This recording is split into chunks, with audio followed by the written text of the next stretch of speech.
ఓం నమ శివాయ. నేను మీ శ్రీనివాస్. భక్తి మార్గానికి స్వాగతం. ఎవరైతే మొదటిసారి శ్రీకాళహస్తి వెళ్ళి రాహుకేతు కాలసర్పదోషానికి సంబంధించి పూజ చేయించుకోవాలనుకుంటున్నారో, లేదా శ్రీకాళహస్తి వెళ్ళి స్వామివారిని దర్శించుకోవాలని అనుకునేటువంటి స్వామివారి భక్తులు ఎవరైతే ఉంటారో మీరందరూ కూడా తప్పనిసరిగా ఈ వీడియోని పూర్తిగా చూడండి.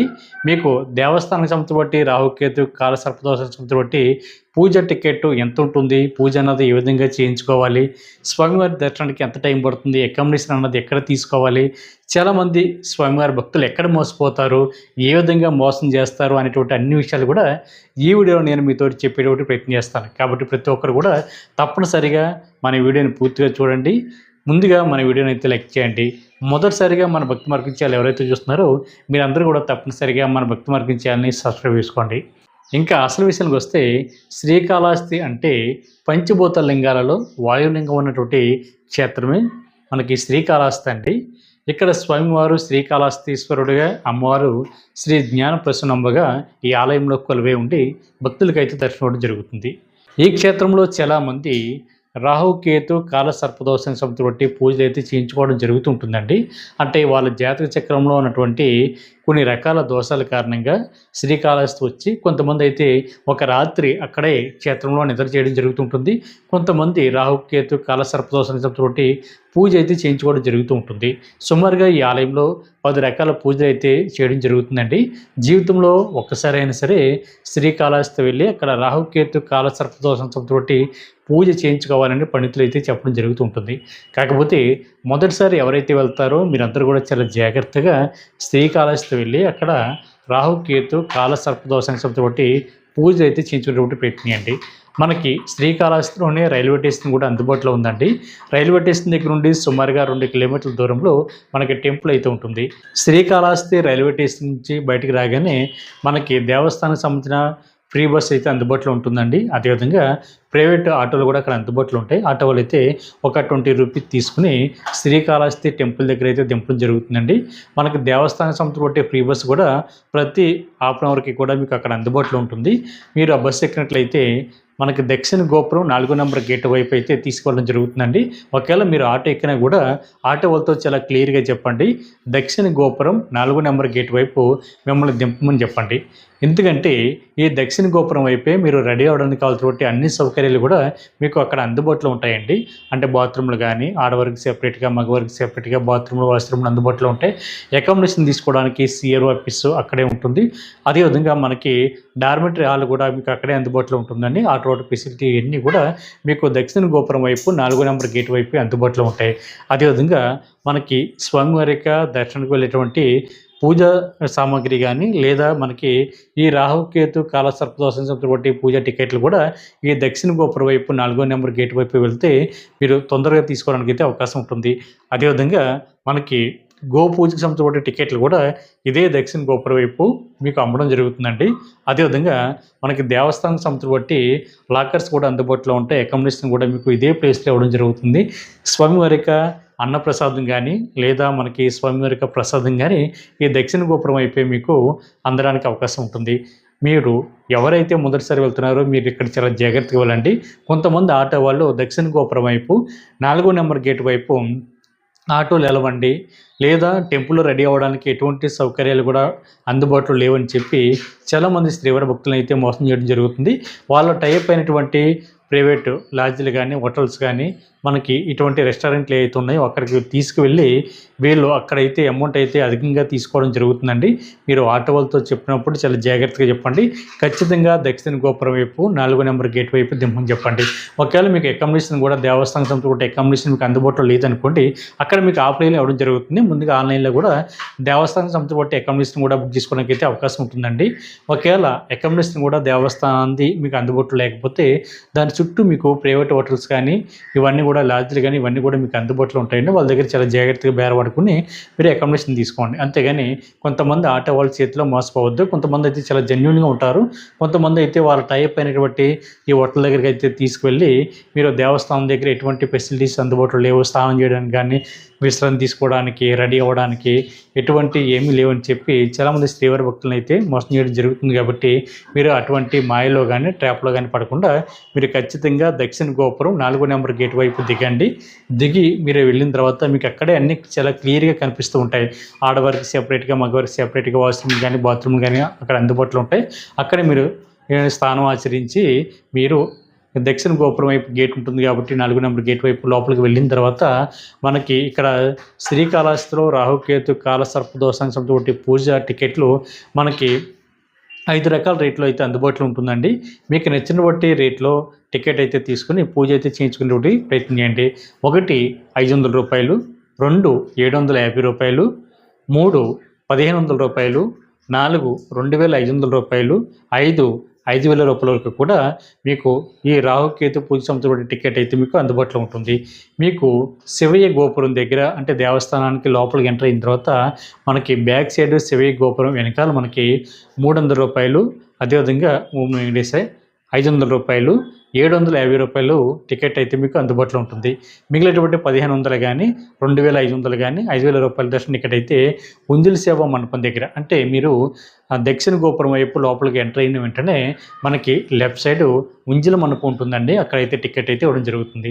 పూజ అయితే అందరికీ ఒకే విధంగా జరుగుతుందండి. పూజలో అయితే ఎటువంటి తేడా ఉండదు. కాకపోతే మీరు కూర్చున్నటువంటి మండపాలు ఏవైతే ఉంటాయో మండపాల్లో మనకి డిఫరెన్స్ ఉంటుంది. మీరు 500 రూపాయల టికెట్ తీసుకున్నారనుకోండి, మనకి దేవస్థానానికి ఎంట్రన్స్లోనే చుట్టూ మండపాలు ఉంటాయి. ఆ మండపాల్లో కూర్చోబెట్టడం జరుగుతుంది. 750 రూపాయలు కూడా సేమ్ మండపాల్లో కూర్చోబెట్టడం జరుగుతుందండి. 1500 కానీ లేదా 2500 కానీ 5000 కానీ మీకు ఈ టికెట్లో ఏమవుతుందంటే ఏసీ మనకి మండపాలు అందుబాటులో ఉంటాయి.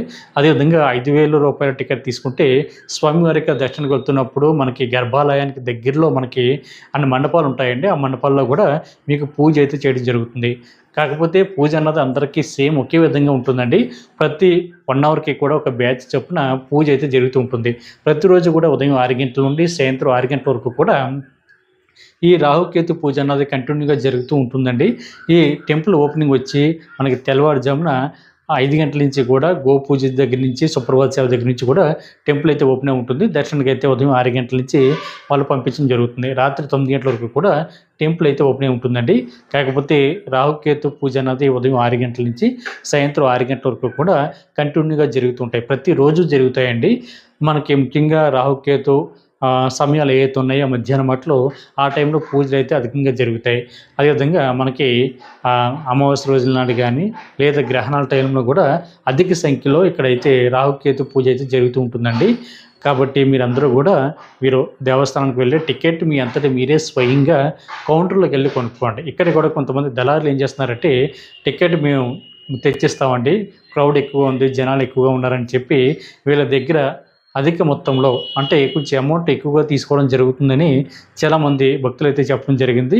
మన వీడియో చూసి వెళ్ళినటువంటి కొంతమంది భక్తులు కూడా ఇదే కంప్లైంట్ అయితే గతంలో చెప్పడం జరిగింది. ఇప్పుడైతే పరిస్థితులు మారి ఉండొచ్చు.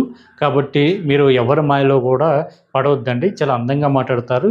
మీరు ఎవరి ట్రాప్లో పడకుండా మీ అంతటి మీరే స్వయంగా కౌంటర్లోకి వెళ్ళి టికెట్ మీకు నచ్చిన బట్టి రేట్లో ఈ పూజ టికెట్ అయితే కొనుక్కోండి.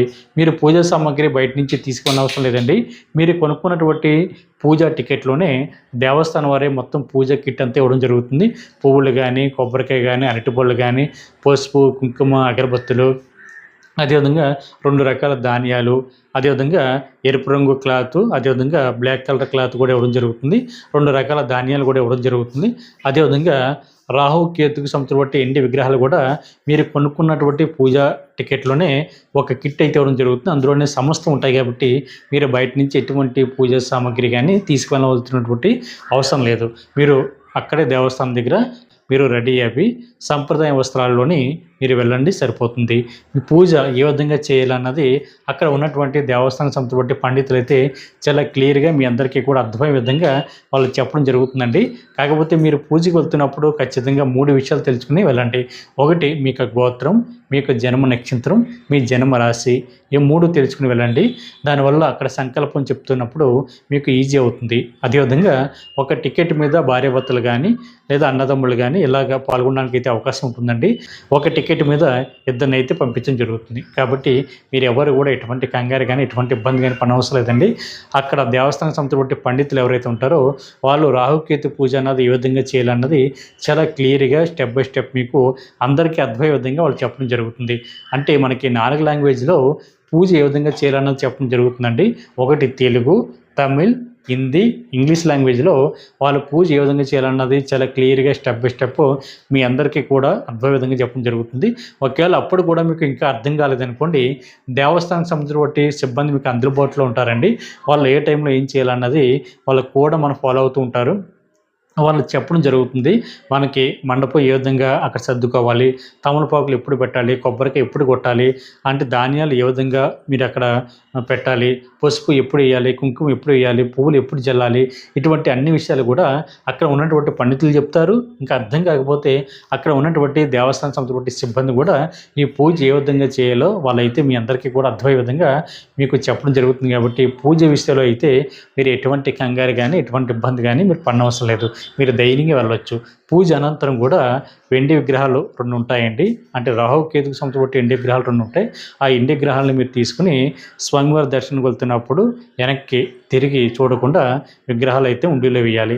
అదేవిధంగా మీకు ఈ దేవస్థానం సంబంధించిన బట్టి ఎటువంటి డౌట్ ఉన్నా కూడా చాలామందికి ఒక డౌట్ అయితే ఉంటుందండి.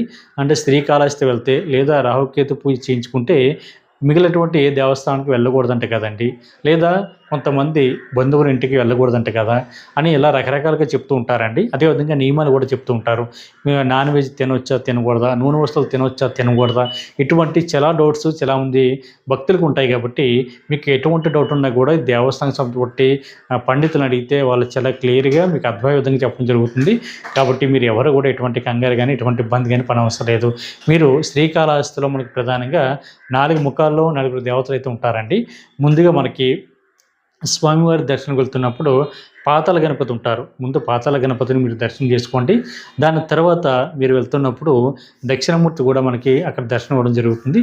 అదేవిధంగా ముందుగా స్వామివారు శ్రీకాళహస్తీశ్వరుని మీరు దర్శించుకుంటారు. దాని తర్వాత మీరు అమ్మవారిని, ఎందుకంటే జ్ఞానప్రసన్న అమ్మవారి యొక్క దర్శనం అవుతుంది. దాని తర్వాత మనకి శిఖర గోపురాలు ఉంటాయండి. మనకి 3 గోపురాలు అయితే మనకి కనిపిస్తూ ఉంటాయి. 1 స్వామివారిది, 2 అమ్మవారిది, 3 భక్త కన్నప్ప. మనకి శ్రీకాళహస్తిలోనే భక్తి కన్నప్ప టెంపుల్ కూడా ఉందండి. సాక్షాత్తు ఇక్కడ భక్తుడు కొండపైన ఉంటే సాక్షాత్తు పరమశివుడు కొండ కింద ఉంటారు. ఇది కూడా ఈ టెంపుల్కి, భక్తి కన్నప్ప టెంపుల్కి ఏ విధంగా వెళ్ళాలంటే దక్షిణ గోపురం వైపు, అంటే 4 నెంబర్ గేట్ వైపే మీకు రైట్ సైడ్లోనే కొండ ఉంటుందండి. అక్కడి నుంచి మీరు షాపులు ఉంటాయి, అక్కడి నుంచి మెట్ల మార్గంలో నడుచుకుంటే కొండపైకి వెళ్ళడానికి అయితే అవకాశం ఉంటుంది. కాబట్టి ఎవరైతే మొదటిసారి శ్రీకాళహస్తి వెళ్తున్నారో మీరు ఎక్కడ కూడా ఎటువంటి కంగారు కానీ ఎటువంటి ఇబ్బంది కానీ పడకుండా నేను చెప్పినటువంటి ఈ ఇన్స్ట్రక్షన్స్ అన్నీ ఫాలో అవి మీరు పూజ చేయించుకునేటువంటి ప్రయత్నం చేయండి. ఇక్కడ సాధారణంగా మనకి 10 రకాల పూజ అయితే చేస్తారని చెప్పాను కదండి. ఒకటి, కొంతమందికి పెళ్ళి లేట్ అవుతూ ఉంటుంది, కొంతమందికి సంతానం లేట్ అవుతూ ఉంటుంది, కొంతమంది విద్య, ఉద్యోగం, ఐశ్వర్యం, వ్యాపారం, రాజకీయంగా కోర్టు గొడవలు, ఇటువంటి రకరకాల వాళ్ళకి వాళ్ళ జాతక చక్రంలో కొన్ని ఈ సమస్యల వల్ల ఇటువంటి ప్రాబ్లమ్స్ కూడా వస్తుంటాయని చెప్తుంటారు. కాబట్టి పండితులు ఈ క్షేత్రానికి వచ్చి పూజ చేయించుకుంటే అవన్నీ కూడా తొలగుతాయని చెప్తుంటారు. కాబట్టి ప్రతి ఒక్కరు కూడా అవకాశం ఉన్నవాళ్ళు శ్రీకాళహస్తి పూజ చేయించుకునేటువంటి ప్రయత్నం చేయండి. అకామిడేషన్ కూడా మీకు అక్కడే అందుబాటులో ఉంటుంది. మీరు ఆఫ్లైన్లో తీసుకోవడానికైతే అవకాశం ఉంటుంది. కాబట్టి ప్రతి ఒక్కరు కూడా ఈ అవకాశాన్ని ఉపయోగించుకొని మీరు శ్రీకాళహస్తి వెళ్ళి స్వామివారి దర్శనం చేసుకునేటువంటి ప్రయత్నం చేయండి. ఈ వీడియో కనుక మీకు నచ్చితే లైక్ చేయండి, షేర్ చేయండి, మీకు అభిప్రాయాన్ని తప్పనిసరిగా కామెంట్ చేయండి. ప్రతి ఒక్కరు కూడా మర్చిపోకుండా మన భక్తి మార్గం ఛానల్ని సబ్స్క్రైబ్ చేసుకోండి. ఓం నమః శివాయ.